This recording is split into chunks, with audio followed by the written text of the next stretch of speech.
Happy Saturday, XLM and XRP fans. Got a great video for you as I'm going to show you that Binance says the world is waking up to crypto and adoption is happening. But we have to ask ourselves, do we really believe Binance's numbers? Because they've been cooking the books the whole time. XRP Xlm price action, what's left of 2023? Got your back. Let's have some fun.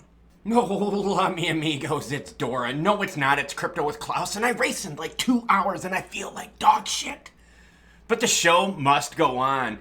Adshy says, get well soon, you machine. I'll be good, my good man.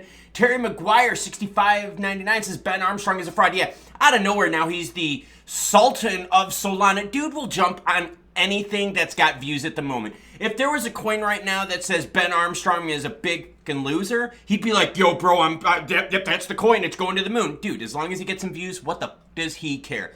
15 million reasons why. I'll share that video at the end along with my second channel. Bitcoin sitting at 42,172, E 22.99. BNB at 318 while XRP's at 62.5. Sol above 100. I think that's a good sign. I'm looking at Sol above 100 and I need BNB to stay above 3. All right. XLM rocking it right now, 13.5, up 3.6, bucking the trend in the last 24 hours. Binance in 2023, the good, the bad, and everything in between. All right, look, we know about CZ and all that. I'm not going to cover that, but what I am going to cover is some juicy, good stats, all right? But you just ask yourself, do you believe Binance's stats, or do you think they're faking these numbers like they've been faking everything else? Faking is not good, ladies, okay? Don't give guys this false hope that they're, doing the deed when you're like, oh my God, is this over yet? And you're checking your Garmin and you're like, oh God, this is a waste of my time. Perhaps the biggest takeaway was the addition of 40 million new users, representing an impressive 30% increase from the same time last year. With this, the total number of users swelled up to 170 million. Got more for you. Apart from this, Binance significantly expanded its product offerings. The number of fiat currencies supported on the centralized exchange rose to 69. Nice. Did Binance plan that? Because if they did, I gotta give them some credit for that. With as many as 30 fiat channels across the globe. Peer-to-peer crypto trading, which involves trading without an intermediary, also an 18% in trades and 39% more users in 2022. That's freaking awesome. Now, I've got some charts here to show you in terms of creators, number of using, savings TVL. Look at that, 16% savings TVL total value locked. That's extremely important. The reports also delved into the company's focus on compliance. What was a turbulent year?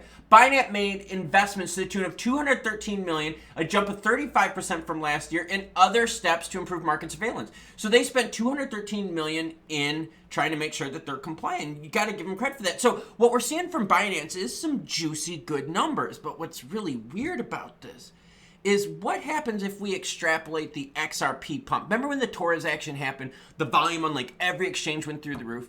If we extrapolate that, would you still see that many users?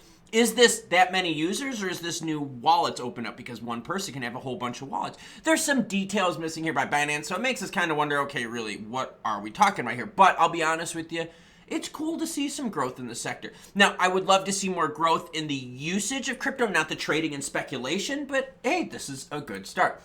All right, XRP got the price up on the screen for the year. Look, for the year, juicy. The year before that, extremely not juicy. But what I like to see is this, and I did this in the mountain view so you can see it a little bit better. Here's the Torres pump, okay? We know what happened there. We know that we kind of raced the Torres pump, but now look at this. Look at this floor above 60 cents that we've been able to carve out here since about the beginning of November.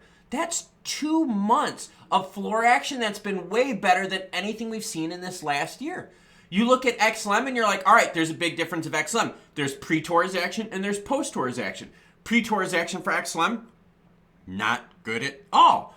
Post-Torres action for XLM, better, not great, but better. And I think that's the story that we have to tell. Now, are your expectations being met? I think the majority of you are going to say no, right? Because the majority of you are saying, hey, at the end of the year, XLM, 30, 40, 50 cents. A bunch out there were like, yo, end of the year, XRP's $1. Neither happened. And that has to do with expectation versus reality. Now, we talked about Binance's stats, okay? And, how many more people, law enforcement requests, training sessions, yada, yada, yada, right? I did the Seinfeld, yada, yada, yada. But what we have to ask ourselves, though, is the expectation of XRP unrealistic and that's why people are let down? Because, think about it. If you go from 30-something cents to 62, you've almost doubled your money for you. That's a lot of growth. But people aren't happy because the expectations were set so high. XLM, oh man, all I heard all year long was end of the year XLM's going to be 25, 30 cents. And I'm sitting here going, dude, I don't know how that's going to be possible. Y'all would have had to like 3x it for the year, and XLM just doesn't have that growth. It just doesn't. It's a laggard in the market. So again, expectation versus reality. Are both up this year? Heck yeah, they are, and they're up a ton. But they're up from really crappy years the year before. And it is about expectations and reality, and that's what I want from you. Let me know what your expectations are for XLM and XRP in the comments below. All right, so Binance has some juicy stats, a whole bunch of new users, which is weird because when we look at all the other crypto exchanges out there, they're like, yo, this year really wasn't that good. The volume just hasn't been there. Now, users is great, right? Because it's more people kind of coming into the action, but we want actual more users of crypto, not more users of trading of crypto.